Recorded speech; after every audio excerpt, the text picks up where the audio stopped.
اور 3.5 دن کے بعد خدا کی طرف سے ان میں زندگی کی روح داخل ہوئی، اور وہ اپنے پاؤں کے بل کھڑے ہو گئے، اور ان کے دیکھنے والوں پر بڑا خوف چھا گیا۔ خداوند کے زندہ اور پاک کلام میں سے مکاشفہ اس کا 11واں باب۔ اور مجھے عصا کی مانند ایک ناپنے کی لکڑی دی گئی، اور کسی نے کہا کہ اٹھ کر خدا کے مقدس اور قربان گاہ اور اس میں کی عبادت کرنے والوں کو ناپ،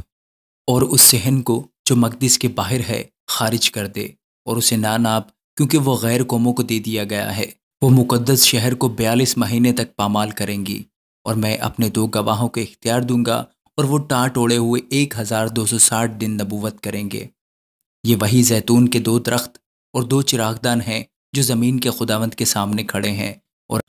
اور اگر کوئی انہیں ضرر پہنچانا چاہتا ہے تو ان کے منہ سے آگ نکل کر ان کے دشمنوں کو کھا جاتی ہے، اور اگر کوئی انہیں ضرر پہنچانا چاہے گا تو وہ ضرور اسی طرح مارا جائے گا۔ ان کو اختیار ہے کہ آسمان کو بند کر دیں تاکہ ان کی نبوت کے زمانہ میں پانی نہ برسے، اور پانیوں پر اختیار ہے کہ انہیں خون بنا ڈالیں، اور جتنی دفعہ چاہیں زمین پر ہر طرح کی آفت لائیں۔ جب وہ اپنی گواہی دے چکیں گے تو وہ حیوان جو اتھا گڑھے سے نکلے گا ان سے لڑ کر ان پر غالب آئے گا اور ان کو مار ڈالے گا، اور ان کی لاشیں اس بڑے شہر کے بازار میں پڑی رہیں گی جو روحانی اعتبار سے سدوم اور مصر کہلاتا ہے، جہاں ان کا خداوند بھی مصلوب ہوا تھا۔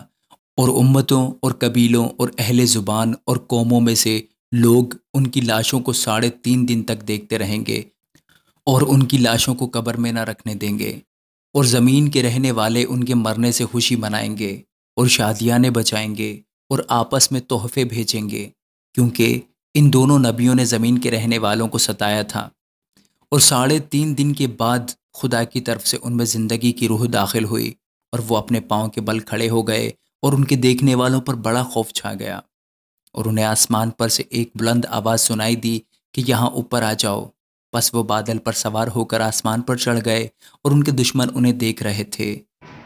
پھر اسی وقت ایک بڑا بھونچال آ گیا، اور شہر کا 10واں حصہ گر گیا، اور اس بھونچال سے 7,000 آدمی مرے، اور باقی ڈر گئے اور آسمان کے خدا کی تمجید کی۔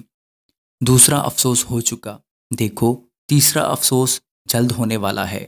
اور جب 7ویں فرشتہ نے نرسنگا پھونکا تو آسمان پر بڑی آوازیں اس مضمون کی پیدا ہوئیں کہ دنیا کی بادشاہی ہمارے خداوند اور اس کے مسیح کی ہو گئی، اور وہ ابدالآباد بادشاہی کرے گا۔ اور 24 بزرگوں نے جو خدا کے سامنے اپنے اپنے تخت پر بیٹھے تھے منہ کے بل گر کر خدا کو سجدہ کیا، اور یہ کہا کہ اے خداوند خدا قادر مطلق، جو ہے اور جو تھا، ہم تیرا شکر کرتے ہیں، کیونکہ تو نے اپنی بڑی قدرت کو ہاتھ میں لے کر بادشاہی کی، اور قوموں کو غصہ آیا اور تیرا غضب نازل ہوا، اور وہ وقت آ پہنچا ہے کہ مردوں کا انصاف کیا جائے، اور تیرے بندوں، نبیوں اور مقدسوں